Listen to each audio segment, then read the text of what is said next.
सानेह कारसाज को 15 बरस गुजर चुके हैं, लेकिन ये अलमनाक सानेह का गम आज भी जिंदा है।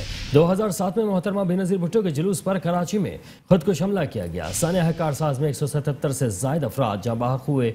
शोहदा के अहल खाना आज भी अपने प्यारों की याद में गमजदा हैं।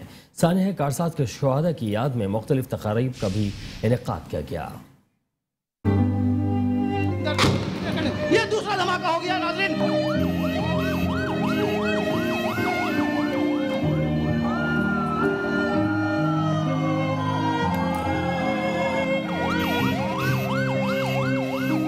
कराची की तारीख को लहूलुहान करने वाले वाकयात में से बदतरीन सानेह कारसाज। सानेह कारसाज कराची में किसी अवामी लीडर के इज्तिमा में अब तक की सबसे बड़ी दहशतगर्दी है, जिसमें 177 अफराद मौत की वादी में जा सोए। 18 अक्टूबर 2007 को शहीद मोहतरमा बेनजीर भुट्टो 8 साल खुद साख्ता जिला वतनी के बाद अपनी सरजमीन पर पहुंची। शहीद मोहतरमा बेनजीर भुट्टो की कराची एयरपोर्ट आमद के मौके पर उनका जिस कदर वालेहाना इस्तकबाल किया गया, इसकी मिसाल पाकिस्तान की तारीख में नहीं मिलती। लाखों अफराद अपने कायद की एक झलक के मुंतजिर थे। एयरपोर्ट से कारसाज तक अवाम का जमे गफीर था। नारे और रक्स करते जियाले बागे जिना की जानिब गामजन थे।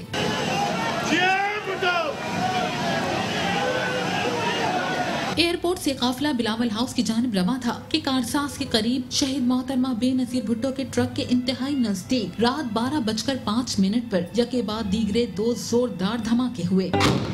ये दूसरा धमाका हो गया नाज़रीन। जिसके बाद हर जानिब सिर्फ आहें और सिसकियां सुनी गयीं। लाशें और इंसानी आज़ा बिखर गए। 2 धमाकों में 20 सिक्योरिटी एहलकारों समेत 177 अफराद शहीद और 500 से ज्यादा अफराद जख्मी हुए। धमाके इतने शदीद थे कि लाशों की शनाख्त भी मुमकिन न थी। सानेह कारसाज के मौके पर चेयरमैन पीपल्स पार्टी और वजीर खारजा बिलावल भुट्टो जरदारी ने अपने पैगाम में कहा है कि हमें हर साल 18 अक्टूबर को अपने शोहदा को याद करने और उनके अहले खाना के गम में शरीक होने के साथ साथ अपनी नौजवान नस्ल को अपनी तारीख और उनसे पहले वाली नस्लों की जिद्दोजहद और कुर्बानियों से आगाह करना चाहिए। साबिक सदर आसिफ अली जरदारी ने सानेह कारसाज के मौके पर अपने पैगाम में कहा कि हम सानेह कारसाज के बहादुर शोहदा को खराजे अकीदत पेश करते हैं। इन जियालों की बहादुरी, वफादारी और साबित कदमी की मिसाल दुनिया की सियासी तारीख में नहीं मिलती। सानेह की तहकीकात में कभी तालिबान की धमकियाँ, खुदकुश धमाका, अंदरूनी और बैरूनी साजिशें और मुख्तलिफ पहलू सामने आते रहे, लेकिन असल हकाइक आज तक वाज़ेह नहीं हो सके।